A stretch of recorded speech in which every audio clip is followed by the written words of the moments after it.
কে হচ্ছেন দেশের প্রেসিডেন্ট? শেষ মুহূর্তে সেই প্রশ্নেই এখন সরগরম দেশের রাজনৈতিক অঙ্গন। মির্জা ফখরুল ইসলাম আলমগীর নাকি বিএনপির কোনো জ্যেষ্ঠ নেতা, অথবা রাজনীতিবিদদের বাইরের কেউ? শেষে কি চমক দেখাবেন প্রধানমন্ত্রী? আমি শারমিন সুলতানা, জানাবো বিস্তারিত। জীবন অবাক না করলে কে করবে? 28% মিল্ক ফ্যাটের অবাক করার সাথে ফ্রেশ মিল্ক পাউডার। জীবন অবাক করুক প্রতিদিন। বিএনপির নীতি নির্ধারণী মহলে প্রেসিডেন্ট পদে সবচেয়ে বেশি আলোচনায় রয়েছেন 4 জ্যেষ্ঠ নেতা। তারা হলেন বিএনপির মহাসচিব মির্জা ফখরুল ইসলাম আলমগীর, স্থায়ী কমিটির সদস্য ডক্টর খন্দকার মোশাররফ হোসেন, ডক্টর আব্দুল মঈন খান এবং মেজর অবসরপ্রাপ্ত হাফিজ উদ্দিন আহমদ বীর বিক্রম। তবে এই 4 জনের মধ্যে বর্তমানে সবচেয়ে বেশি জোরালোভাবে আলোচনায় রয়েছে মির্জা ফখরুল ইসলাম আলমগীরের নাম।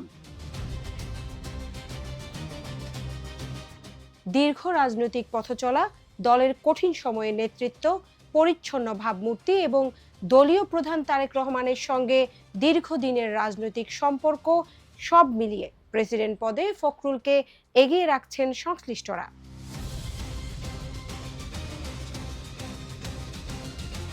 তবে আলোচনার বাইরে নন ডক্টর খন্দকার মোশাররফ হোসেনও। দীর্ঘদিন বিএনপি স্থায়ী কমিটিতে থাকা এই প্রবীণ নেতা মন্ত্রী ও সংসদ সদস্য হিসেবে দায়িত্ব পালন করেছেন।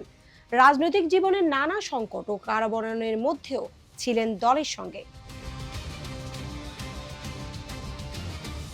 অন্যদিকে আন্তর্জাতিক অঙ্গনে পরিচিত ও গ্রহণযোগ্যতার কারণে ডক্টর আব্দুল মঈন খানের নামও রয়েছে আলোচনার শীর্ষে।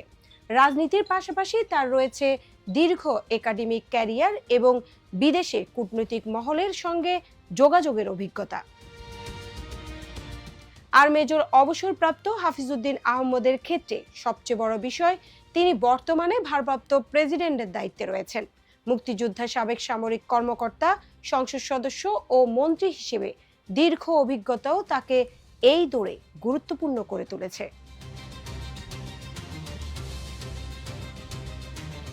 নির্বাচন কমিশনের তফসিল অনুযায়ী আগামী 20 আগস্ট প্রেসিডেন্ট নির্বাচন হওয়ার কথা রয়েছে।